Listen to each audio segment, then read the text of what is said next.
อีกตำนานสิเล่าสู่ฟังตำนานหักจากท้องทะเลนางผีเสื้อสมุทรทวนเหนำเสียงปี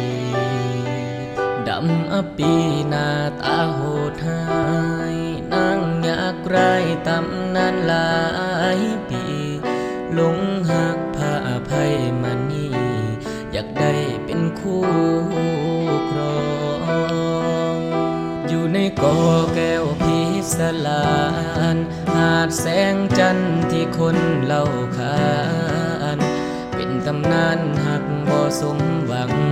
ของนางอยากรายได้แปลงกายงามป่านางฟ้าจำแรงดงมาเพื่อได้ของหักสุดท้ายกลับมาเสียหลักพาอภัยหลักนี้หักซ้ำใดก็บ่มีสิทธิ์ได้แต่คิดได้แต่เพ้อฝันผู้พางยังบ่สมกันสิหักกันได้จังได้ตำนานนี้สอนให้หูว่าอยากกับคนหักกันบ่ได้ฝากเป็นคำสอนจากใจจากนิยายนิทานแต่ก่อน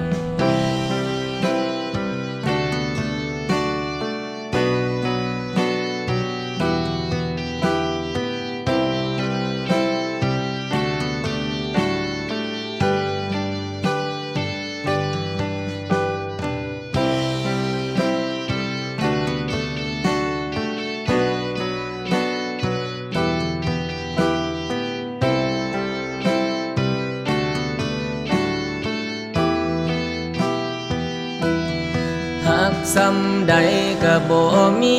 สิทธิ์ได้แต่คิดได้แต่เพ้อฝันผู้พางยังบ่สมกันสิหักกันได้จังได้ตำนานนี้สอนให้หูว่าอยากกับคนหักกันบ่ได้ฝากเป็นคำสอนจากใจจากนิยายนิทานแต่ก่อนหักซ้ำใดก็บ่มีสิทธิ์ได้แต่คิดได้แต่เพ้อฝันผู้พางยังบ่สมกันสิหักกันได้จังได้ตำนานนี้สอนให้หู